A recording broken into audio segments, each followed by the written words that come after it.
네, 오늘도 우리 수요 저녁 예배에 오신 여러분 주님의 이름으로 축복하고 환영합니다. 저희 둘째 꼬맹이가 자동차를 엄청 좋아합니다. 자동차를 보면 만지작 거립니다. 차를 얼마나 좋아하는지 특히 이 경찰차와 소방차를 굉장히 좋아합니다. 요즘에 맛들인 것이 이렇게 길을 가다가 경찰차가 지나갈 때 손을 흔드니까 친절한 경찰관들이 이렇게 창문을 내리고 이렇게 화답을 해주는 거예요.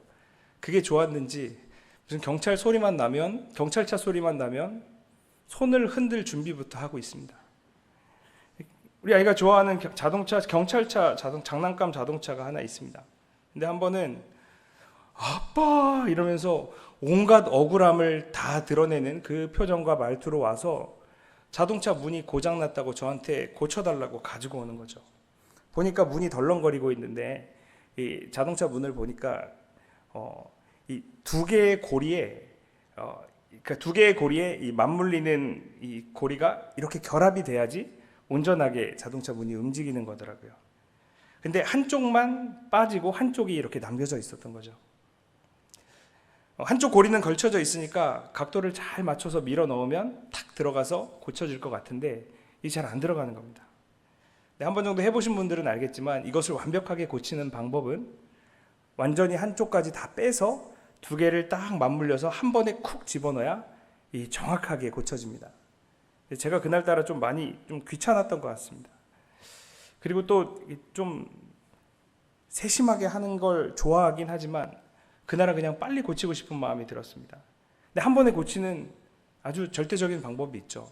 어떻게 하면 되죠? 두 개를 그냥 힘으로 쿡 물어넣으면은 그냥 어떻게든 맞춰지겠지. 힘으로 꾹 밀어 넣는 거죠. 그래서 힘으로 꾹 하고 누르면 쑥 들어갈 줄 알았는데 꾹 하고 누르니까 뚝 하고 부러지는 거예요. 큰일이 났습니다. 저는 몹시 당황했지만 아무 일도 없었던 것처럼 본드를 가지고 와서 자동차 문 전체를 붙여서 막아놓고 그리고 다 고쳤다고 아이에게 건네주었습니다. 그 문은 영원히 열리지 않는 문이 되었습니다. 아직 저희 둘째가 이걸 모르는데 오늘 설교를 보면 안 될 것 같습니다. 여러분 그렇습니다. 우리가 뭔가 각도가 어긋났을 때 이게 잘 안 마주쳐지면 처음부터 시작해야 돼요. 처음부터 두 개의 각도를 잘 맞추고 꾹 하고 눌러 넣어야 이게 완벽하게 고쳐지는 것입니다. 힘으로 밀어붙이면 각도가 맞아떨어지는 것이 아니라 부러지게 됩니다. 이 정도면 괜찮겠지라는 아주 작은 이 차이가 돌이킬 수 없는 결과를 낳게 되는 경우가 종종 있습니다. 여러분 우리의 신앙이 그렇습니다. 처음 하나님을 만났을 때 우리는 그 하나님을 만난 감격과 감동으로 하나님께 온전하게 향하게 됩니다. 그러나 시간이 지나고 우리가 현실에 매여 살아가면서 우리의 각도가 하나님을 향하던 그 각도가 조금씩 틀어지기 시작합니다. 각도가 틀어진 상태로 걸음을 걸어가면 하나님과 우리의 삶은 갈수록 멀어지게 됩니다. 어느 순간 하나님은 저쪽에 있는데 나는 여기에 있고 이걸 맞추려고 하니까 잘 안 되는 거죠. 여러분 우리의 신앙의 각도가 얼마나 틀어져 있는지 사실 우리는 우리의 신앙생활과 우리의 예배의 태도를 보면 잘 알 수 있습니다. 찬양을 할 때 언제부턴가 하나님께 영광을 돌리는 데 집중하기보다는 주변을 두리번거리고 다른 사람들과 이야기를 나누기 바쁜 우리의 모습이 있지는 않은지, 기도의 시간이 점점 줄어들어가지는 않은지, 예배에 대한 감격이 점점 사라지고 말씀을 기대하는 마음들이 점점점 무뎌져 가지는 않는지 우리의 마음을 점검해야 합니다. 점점 하나님으로부터 멀어지고 점점 내가 원하고 내가 편하는 그 자리에 있으려고 애쓰는 모습들이 우리에겐 점점 늘어나는 것 같습니다. 언제부턴가 말씀을 들어도 하나님의 말씀이 들리지 않기 시작합니다. 말씀이 아니라 시시콜콜한 이야기들만 내 머릿속에 가득 남습니다. 본문과 제목과 설교자를 보니 대강 어떤 설교를 할지 느낌이 옵니다. 그리고 다 아는 말씀이라고 그 말씀을 재단해 놓고 머릿속으로는 온통 다른 생각을 가득 채웁니다. 그러고서는 말씀은 그게 그거라고, 혹은 우리 사는 시대는 말씀만 가지고 변화시키는 시대는 이제 끝났다고, 말씀으로 인해 교회가 부흥하는 시대는 이제 지나갔다고 그렇게 이야기하는 소리들을 참 많이 듣게 됩니다. 여러분, 정말로 말씀의 능력이 상실되었습니까? 정말 말씀의 현실을 변화시키는 능력이 없습니까? 정말로 말씀이란 것이 그렇게 보잘것없는 것이었습니까? 어느 순간 우리는 말씀을 하나님의 말씀으로 듣지 않게 되었고, 우리의 삶이 무력해졌고, 오늘날 교회가 무기력해졌습니다. 여러분, 포로지에서 처음 귀환한 유다 백성들은 처음에 성전을 재건할 때에만 해도 아마 꿈과 희망에 부풀어 올랐을 겁니다. 어찌되었든 약 70여 년의 포로 생활에서 귀환했습니다. 그리고 자신들에게 주어진, 원래 우리 조상에게 주었던 그 땅에 돌아와서 하나님의 전인 성전을 재건할 수 있게 되었습니다.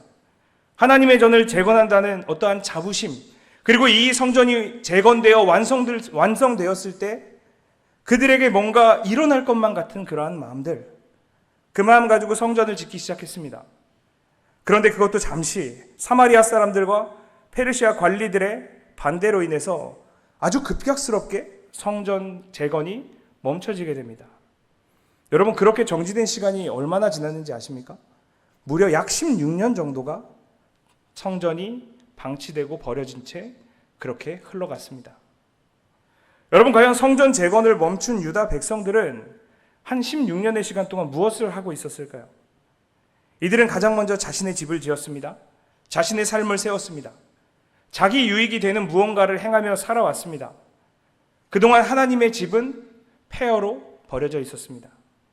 자기 집과 자기 삶을 세우면서 약 16년 동안 이들의 삶에서 하나님은 사라져 있었습니다. 사실상 이들의 믿음의 시간은 멈춰져 있었던 것이죠. 그러던 이들이 다시 성전을 재건하게 되었고, 이들의 믿음의 시간이 다시 움직이기 시작했습니다. 다시 이들의 벌어졌던 하나님과의 각도가 다시 한번 좁혀지기 시작했습니다. 그 힘이 어디서 왔는지를 오늘 본문은 우리에게 잘 가르쳐주고 있습니다. 오늘 보면 1절 말씀을 먼저 보시면, 선지자들 곧 선지자 학개와 이또의 손자 스가랴가 이스라엘의 하나님의 이름으로 유다와 예루살렘에 거주하는 유다 사람들에게 예언하였다라고 이야기합니다. 여러분, 학개와 스가랴가 하나님의 이름으로 유다 사람들에게 무엇을 했습니까? 예언을 했습니다. 이 예언의 말씀에 성전을 짓는 방법이 들어있겠습니까? 이 예언의 말씀에 성전을 어떻게 하면 잘 지을 수 있는지, 아니면 너희가 어떻게 하면 성전을 다시 지으러 갈 수 있는지 말해 주셨겠습니까? 아니요. 학개서와 스가랴서의 말씀을 보면 이들은 하나같이 이렇게 무력감에 빠져버린, 무기력함에 빠져서 하나님의 성전을 방치해둔 이 백성들에게 정신 차리라고, 지금 너희가 그럴 때가 아니라고, 나 중심적인 신앙에서 탈피하여 하나님께로 돌아오라고 그렇게 외치고 있습니다. 여러분, 그야말로 이 예언은 하나님이 예언자에게 맡기신 말씀입니다. 하나님의 말씀이 지금 16년 동안 멈춰있던 유다 백성들의 가슴 속에 선포되었던 것입니다. 이어지는 2절 말씀은 이렇게 기록합니다. 이해라는 말은 앞에 있는 말을 받는 말이죠. 스가랴와 학개 예언자가 하나님의 말씀을 예언했더니, 이에 스알디엘의 아들 스룹바벨과 요사닥의 아들 예수아가 일어나 예루살렘에 있던 하나님의 성전을 다시 건축하기 시작했다. 이렇게 말하고 있습니다. 여러분, 하나님의 말씀이 선포되고 하나님의 말씀이 그들에게 쏟아지자 그들은 일어났습니다. 그냥 성전을 재건한 것이 아니라 먼저 일어났습니다. 그리고 성전을 재건하기 시작했습니다. 여러분, 여기서 일어나다라는 단어는 히브리어로 쿰이라는 단어인데요. 이 쿰이라는 단어는 이 발음과 비슷하게 쿵 하고 자리를 박차고 일어나는 뉘앙스를 가지고 있습니다. 시편의 시인들이 하나님께 탄원할 때 하나님 일어나서 우리를 도우소서라고 요청하는 장면이 나오는데, 이때 일어나 달라는 말이 바로 쿰이라는 단어입니다. 여러분, 하나님이 쿵 하고 일어나시면 어떤 일이 일어나는지 아십니까? 산이 무너집니다. 땅이 흔들립니다. 바다가 뒤집어집니다. 하나님이 일하시기 시작하면 세상에 놀라운 변화가 나타난다라는 것입니다. 하나님은 무엇으로 일하십니까? 하나님 말씀으로 일하십니다. 지금 하나님의 예언이 선포되었고, 그리고 스룹바벨과 예수아가 일어났다라고 이야기합니다. 이것은 그냥 단순하게 자리에서 일어났다라는 의미가 아닙니다. 하나님이 일하기 시작하셨다는 말입니다.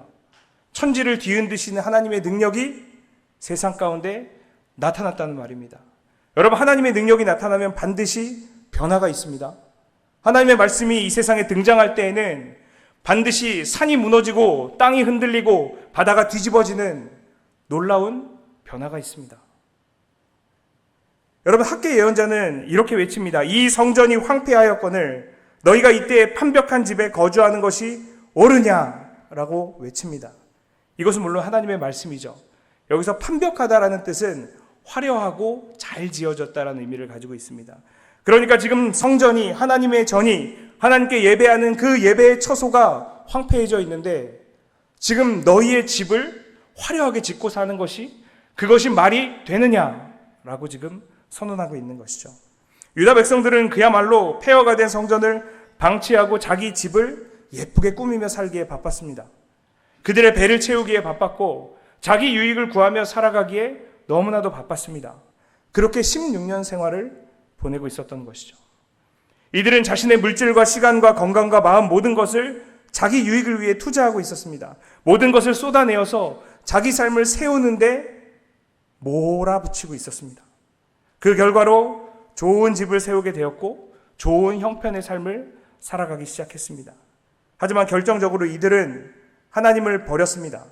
그리고 지금 이들은 하나님 없는 삶을 누리며 기뻐하며 살아가고 있었습니다.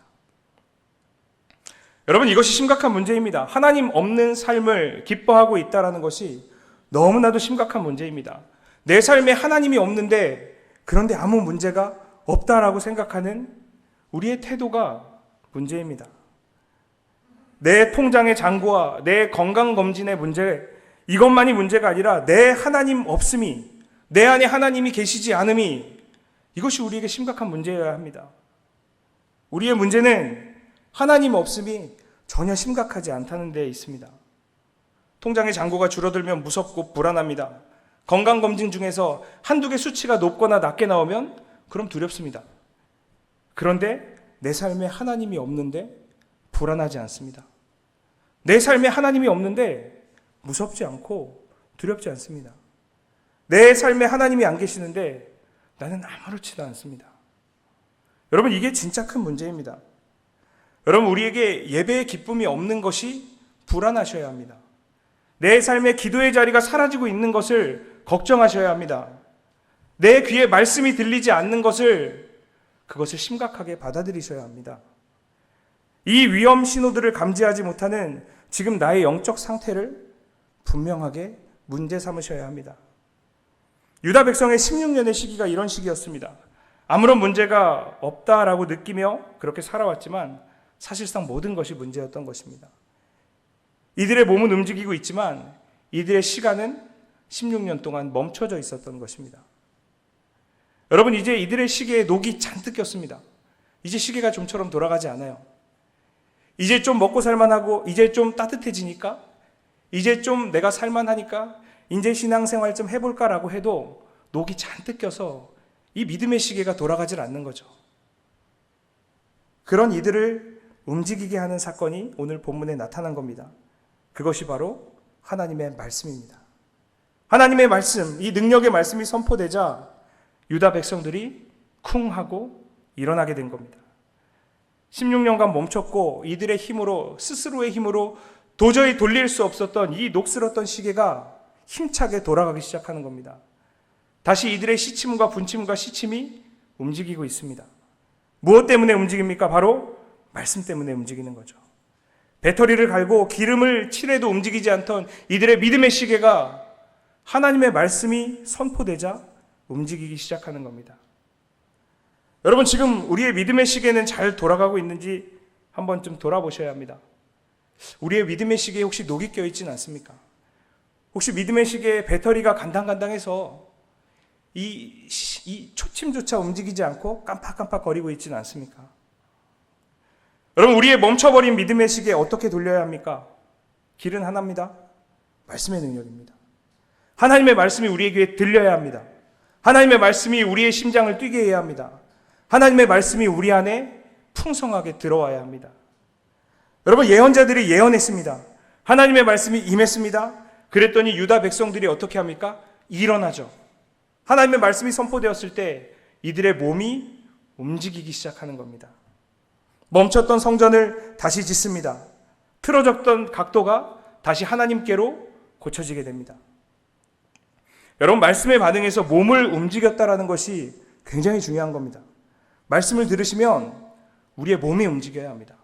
하나님의 말씀이 내 귀에, 내 마음에 새겨지면 우리의 몸이 움직여야 합니다. 말씀을 듣고 그 자리에 멈춰 있고, 말씀을 듣고 그 자리에 머물러 있으면 그럼 그것은 하나님의 말씀이 들려진 것이 아닙니다. 하나님의 말씀은 변화시키는 능력이 있는 말씀임을 믿으시기 바랍니다. 우리가 변화되어야 합니다. 나의 시간이 변화되어야 하고, 나의 말이 변화되어야 하고, 나의 행동이 변화되어야 합니다. 나의 손짓이 변화되어야 하고, 나의 눈빛이 변화되어야 합니다. 이것이 말씀의 능력을 받은 사람들에게서 나타나는 특징입니다. 하나님의 말씀이 선포되어 우리의 몸이 움직일 때, 그때 우리의 신앙의 각도가 다시 하나님께 맞춰졌다라고 할 수 있는 것이고, 그때 우리의 삶은 하나님의 성품을 닮았다라고 이야기하게 되는 것입니다. 그러한 의미에서 가장 먼저 우리는 다시 한번 원점으로 돌아와서 말씀을 들어야 합니다. 여러분, 그럼 어떤 말씀을 들어야 합니까? 어떤 말씀을 들어야 합니까? 지금 나에게 필요한 말씀이요? 지금 내 상황에 딱 맞는 말씀이요? 아니요. 우리에게 찾아오는 말씀을 들으셔야 합니다. 여러분, 하나님께서 우리에게 매 주일 강단에서 말씀을 주십니다. 하나님이 주시는 말씀이 우리에게 찾아옵니다. 수요 강단에서, 그리고 여러분들의 묵상의 자리에서, 여러분들의 신앙 공동체 안에서 나누는 말씀과 삶의 자리 안에서 하나님의 말씀이 우리에게 찾아옵니다. 우리가 취사 선택하는 말씀이 아니라 하나님이 우리에게 건네어 주시는 그 말씀을 들으셔야 합니다. 여러분, 우리에게 하나님의 말씀이 찾아오는데, 그런데 우리는 자꾸 다른 곳에서 하나님의 말씀을 찾으려 합니다. 왜 나에게 말씀이 찾아오지 않나 생각하며 엉뚱한 곳을 찾아 헤매고 있습니다. 하지만 여러분, 말씀은 이미 우리에게 찾아오고 있습니다. 이미 이 한누리 교회라는 여러분들이 속해 있는, 하나님이 우리에게 주신 이 하나님 나라 공동체 안에서 하나님의 말씀이 매주마다 여러분들에게 찾아가고 있습니다. 문제는 무엇입니까? 우리에게 찾아오는 하나님의 말씀을 나에게 주시는 말씀으로 듣지 않기 때문입니다. 매주 선포되는 하나님의 그 말씀, 나에게 주시는 그 말씀이 내 말씀으로 들리지 않는 거죠. 어쩌면 뻔히 아는 말씀이기 때문에 그렇다라고 생각하실 수도 있습니다. 여러분, 하나님 우리에게 뻔히 아는 말씀을 왜 주실까요? 그게 지금 우리에게 필요해서 주시는 거죠. 여러분, 하나님이 우리에게 주고자 하는 말씀이 있어서 그 말씀 주시는 겁니다. 다 알고 있지만 그럼에도 다시 한번 듣고, 그리고 우리의 몸이 일어나야 하기에 하나님 그 말씀 우리에게 주시는 겁니다. 여러분, 지금 내게 맞는 말씀을 듣는 것이 아니라 하나님이 주시는 그 말씀을 들을 수 있어야 합니다. 그래서 우리가 말씀을 들으면, 하나님 이 말씀 왜 제게 주셨습니까? 하나님 오늘 저에게 이 말씀 주시는 이유가 무엇입니까? 하나님, 저는 이제 이 말씀에 어떻게 반응해야 합니까? 하나님, 저에게 이 말씀 주셨는데 이제 저는 어떻게 몸을 움직여야 합니까? 물어보셔야 합니다. 하나님의 뜻을 구하셔야 합니다. 그리고 그 말씀, 나의 말씀 되어 내 몸이 하나님께 반응해야 합니다. 하나님의 말씀을 나에게 주시는 말씀으로 듣고 우리는 일어나야 합니다. 그때부터 하나님의 역사가 우리 삶에 시작되는 것이죠. 이스라엘 백성들은 16년 동안 말씀에 귀를 닫은 채 자신들의 현실을, 그것을 나침반 삼아서 살고 있었습니다. 그런 이들에게 하나님의 말씀이 떨어졌고, 그 순간 이 세상의 현실이 아니라 하나님의 말씀이 이 사람들의 삶의 나침반이 되었습니다. 하나님의 말씀이 멈추었던 이들을 쿵 하고 일으켜 세우셨습니다. 그리고 그때부터 이들은 하나님 나라를 향해 달려가기 시작한 것입니다. 사랑하는 여러분, 우리에게 찾아오는 그 말씀에 귀 기울이는 믿음 가지시기를 축복합니다. 다른 곳에서 찾는 말씀이 아니라 하나님 나에게 허락하신 곳에서 나에게 지금 주시는 말씀을 나에게 주시는 말씀으로 들을 수 있는 믿음 있으시기를 축복합니다. 여러분, 이렇게 하나님의 말씀의 능력으로 유다 백성들이 성전 건축을 재개하기 시작했습니다. 그럼 이제 하나님 말씀 듣고 하나님의 말씀에 반응해서 일어나서 열심히 성전을 건축하기 시작하면, 그럼 형통하게 이 일이 다 이루어져야 되잖아요. 그런데 성전 건축을 재개하자마자 곧바로 방해가 찾아옵니다. 3절 말씀 보시면 페르시아 관리들이 찾아와서 누가 너희에게 명령하여 이 성전을 건축하고 이 성곽을 마치게 하였느냐라고 질문합니다. 이것은 그냥 질문이 아니라 핍박이고 위협인 것이죠. 여러분, 하나님 말씀이 내 삶에 들리고 내 몸으로 반응했다고 해서 나의 삶에 좋은 일만 있는 것은 아닙니다. 오히려 하나님 말씀이 들려오기 시작할 때 우리 삶에는 엄청난 반대와 위협과 유혹이 찾아올 수 있습니다. 페르시아의 관리들이 와서 누가 성전 건축을 다시 시작하게 했느냐고 질문합니다. 이 질문은 지금 너희의 몸을 움직이는 힘이 어디로부터 오느냐는 질문이죠. 이것은 지금 누가 너희의 삶의 방향을 결정하느냐라는 영적인 질문입니다. 16년 전 유다 백성은 똑같은 질문을 받았습니다. 그리고 이 질문에 침묵했습니다. 그들의 침묵 안에는 페르시아 대제국이 우리의 삶을 다스리는 권세를 가지고 있습니다라는 고백이었습니다. 자신들의 몸의 움직임을 바로 제국의 권력이 움직이고 있다라는 패배의 선언이었습니다. 그 당시 백성들은 거대한 페르시아 제국이 쏘아붙이는 아주 날카로운 눈초리에 완전히 기가 죽고 완전히 풀이 죽어서 그저 아무 말도 하지 못한 채 침묵하고 16년의 정체된 시간을 보낼 수밖에 없었습니다. 그런데 이번엔 다르죠. 유다 백성들을 쿵 하고 일으킨 힘이 바로 하나님의 말씀이었죠. 말씀의 능력은 유혹과 대적의 위협을 능히 이기게 합니다. 오늘 말씀 5절 본문 보시면 하나님이 유다 장로들을 돌보셨으므로 그들이 능히 공사를 막지 못했다라고 이야기합니다. 여러분, 하나님이 유다 장로들을 돌보셨다라는 이 표현을 이 히브리어 번역을 원래대로 히브리어를 직역하면 하나님의 눈동자가 유다 장로들을 위해 머물렀다라고 이야기할 수 있습니다. 여러분, 세상의 눈초리 때문에 완전히 쪼그라들고 완전히 침묵하고 완전히 낙심하고 절망했던 이들이 그 위에 자신들 위에 있는 하나님의 눈동자, 자신들을 보호하고 지키시고 인도하는 은혜의 눈동자를 보자마자 힘을 얻어서 기꺼이 하나님의 일을 해내기 시작하는 겁니다. 여러분, 말씀의 능력이 이들을 세상의 눈치 보는 삶이 아니라 하나님의 은혜를 받아들이는 삶으로 만들었습니다. 여러분, 이것이 우리의 삶의 신앙의 각도를 바꾸는 비결입니다. 그것은 외적인 것에 있는 것이 아니라 나의 결심이나 결단에 있는 것이 아니라 하나님의 은혜를 발견할 때 있음을 믿으시기 바랍니다. 하나님은 우리에게 너 세상과 싸워 이기면 내가 네 편이 되어줄게가 아닙니다. 세상과 싸울 때 하나님만 의지하면 하나님이 세상과 싸워주시겠다고 말씀하시는 분이 바로 우리 하나님이시죠. 하나님은 세상의 눈초리가 아니라 하나님의 눈동자를 향하길 원하십니다. 그 은혜의 눈동자 아래 머물고 있을 때 우리는 안전할 수 있는 것입니다. 여러분, 하나님의 말씀이 들릴 때 우리는 하나님의 보호하심 가운데 거할 수 있습니다. 하나님의 말씀으로 하나님의 눈동자에 머무를 때 그때야 비로소 우리는 참 그리스도인 되었다는 것을 알게 됩니다. 결국 우리가 그리스도인 되었다는 그리스도인으로서의 정체성을 가지는 비결은 하나님의 은혜를 발견하는 길에 있음을 기억하셔야 합니다. 여러분, 그래서 이 유다 백성들의 대적들이 너희가 도대체 무엇이냐? 너희가 도대체 뭐냐? 너네는 도대체 누구냐라는 질문을 할 때 11절과 같이 이렇게 대답합니다. 우리는 천지의 하나님의 종입니다 라고 대답하는 거죠.